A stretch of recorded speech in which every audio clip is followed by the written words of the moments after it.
ఇవాళ మీరు గమనించినట్టయితే ఉమ్మడి ఆంధ్రప్రదేశ్లో ఉన్నప్పుడు మన తెలంగాణ అస్తిత్వం మీద రకరకాలుగా దాడి జరిగేది.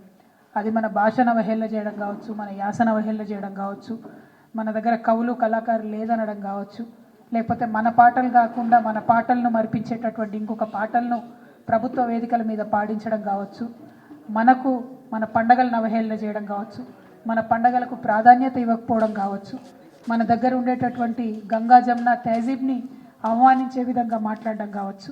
ఇవన్నీ కూడా మనం ఉమ్మడి ఆంధ్రప్రదేశ్లో భరించినాం, వాటిని ఫేస్ చేసినాం, వాటిని దాటుకొని ఉద్యమం చేసి ఇవాళ ప్రత్యేక తెలంగాణ రాష్ట్రాన్ని సాధించుకోవడం జరిగింది.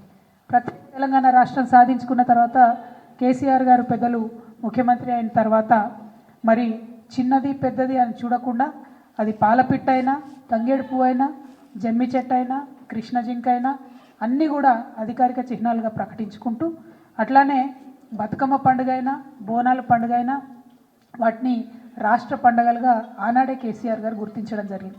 అట్లానే తెలంగాణ సమాజానికి వందల సంవత్సరాలుగా అలవాటు ఉన్నటువంటి మత సామరస్యాన్ని కాపాడడానికి కూడా ఒక పక్క క్రిస్మస్ని ప్రభుత్వ పరంగా చేస్తూ, ఇంకొక పక్క రమదాన్ని చేస్తూ, ఇంకొక పక్క బతుకమ్మ బోనాలు చేస్తూ మరి అన్ని విధాలుగా కూడా మన గంగా జమున సంస్కృతిని కాపాడుతూ రావడం జరిగింది.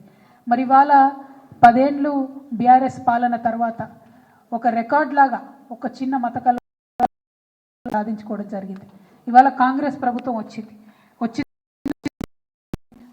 నుంచి గారు ముఖ్యమంత్రి గారు ఏం మాట్లాడుతూ ఉన్నారంటే ఫస్ట్ తను మొదలు పెట్టడమే రాష్ట్ర అధికారిక చిహ్నం మారుస్తాను, ఆ చిహ్నంలోంచి చార్మినార్ తీసేస్తాను, ఆ చిహ్నంలోంచి కాకతీయ తోరణం తీసేస్తాను అనేటటువంటి అంశాలు మాట్లాడడం జరిగింది.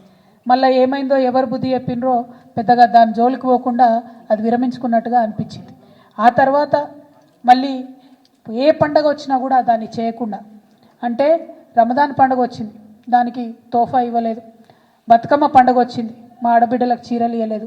రేపు క్రిస్మస్ వస్తుంది, దానికి కూడా వాళ్ళు ఏమి ఇచ్చే ఆలోచనలో కూడా కనీసం లేరు. అదేవిధంగా మరిగా ప్రభుత్వ వేడుకల్లో పాడుతున్నటువంటి పాటలు చూస్తే నిజంగా కన్నీళ్ళు వచ్చేటటువంటి పరిస్థితి. మొన్న పెద్దపల్లిలో కానీ, అంతకుముందు వరంగల్లో కానీ, నిన్న సెక్రటేరియట్లో వాళ్ళు పెట్టుకున్న కార్యక్రమంలో కానీ మనకు సంబంధం లేని పాటలు, అసలు మన తెలంగాణ సమాజం ఆమోదించినటువంటి పాటలు. మరి అంతమంది తెలంగాణలో జానపద కళాకారులు ఉంటే ఒక్క కళాకారుడు కూడా మీకు పాట పాడడానికి దొరకలేదా? ఒక్క తెలంగాణ గీతం, తెలంగాణ సంస్కృతిని తెలిపేటటువంటి ఒక్క గీతం కూడా ప్రభుత్వ వేదికల్లో ఉండకూడదని మీరు అనుకున్నారా అని ఇవాళ మేము ప్రశ్నిస్తూ ఉన్నాం. మరి వాళ్ళు చేసిన కార్యక్రమం ఏంది? తెలంగాణ తల్లి రూపును మారుస్తామని చెప్పినారు. ఎట్లా మారుస్తారండి? ఎందుకు మారుస్తారు? అసలు ఇవాళ అనేకమైన విగ్రహాలు దేశంలో ఉంటాయి. ఒక్కసారి తెలంగాణ ప్రజలందరినీ కూడా ఆలోచించాలని నేను కోరుతూ ఉన్నాను. గాంధీ గారు విగ్రహాలు పెట్టుకుంటాం మనం ఊరూరా. ఏం జీవం ఉందని పెట్టుకుంటామండి? ప్రేమ ఉంది కాబట్టి, మనసు నిండా గౌరవం ఉంది కాబట్టి పెట్టుకుంటాం. అంబేద్కర్ వారి విగ్రహాలు ఉన్నాయి, ఊరూరా ఉన్నాయి, కోట్ల సంఖ్యలో ఉన్నాయి. ఎందుకోసం పెట్టుకుంటాం? ఎవరన్నా జీవో ఇచ్చిరని పెట్టుకుంటామా? పూలే విగ్రహాలు ఉన్నాయి ఇవాళ, ఎందుకోసం అని పెట్టుకుంటాం? ప్రేమ ఉంది కాబట్టి, గౌరవం ఉంది కాబట్టి పెట్టుకుంటాం. అట్లనే సేవాలాల్ మహారాజ్ విగ్రహాలు పెట్టుకుంటాం. ఎందుకోసం పెట్టుకుంటాం? ఎవరన్నా జీవో ఇచ్చిరని పెట్టుకుంటామా? ఏదైనా ప్రభుత్వం ఆదేశించిందని పెట్టుకుంటామా?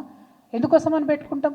ఇవాళ సుభాష్ చంద్రబోస్ విగ్రహాలు ఉన్నాయి, దేశం కోసం ప్రాణాలు త్యాగం చేసిండు కాబట్టి ఆయన విగ్రహాలు ప్రజలు మనసారా కోరుకొని ఆకాంక్షించి పెట్టుకుంటారు.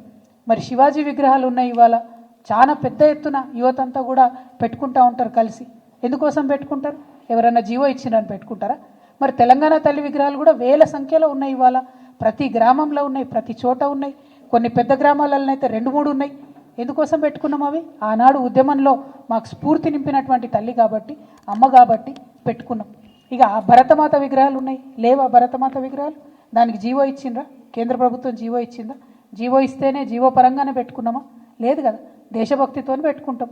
మరి దీన్ని కూడా అవమానించే రకంగా ఇవాళ ఒక కొత్త విగ్రహాన్ని పెట్టి, ఇగో ఈమెనే మీ తల్లి, మీరు ఇదే విగ్రహం పెట్టాలి, ఈ విగ్రహం తప్ప ఇంకో రకంగా ఈ విగ్రహాన్ని మార్చి పెడితే కేసులు పెడతామని చెప్పి బాజాప్తా గెజెట్ చేసినటువంటి ప్రభుత్వం రేవంత్ రెడ్డి గారి ప్రభుత్వం. బ్రిటిష్ ప్రభుత్వం కూడా ఎన్నడూ భరతమాత మీద గెజెట్ ఇవ్వలే, కానీ రేవంత్ రెడ్డి సర్కార్ మాత్రం తెలంగాణ తల్లి మీద గెజెట్ ఇవ్వడం అన్నది చాలా దారుణం, చాలా ఘోరాతి ఘోరమైన విషయం. మనం గమనించాల్సిందిగా నేను తెలంగాణ ప్రజలందరినీ కూడా మరి కోరుతా ఉన్నా.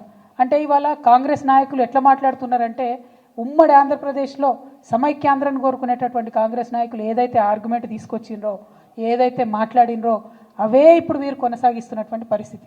అంటే ఒక వింత వాదం, ఒక వితండ వాదం, దానికి కాంగ్రెస్ వాదం అంటాం మేము, తెలంగాణ వాదం మనం.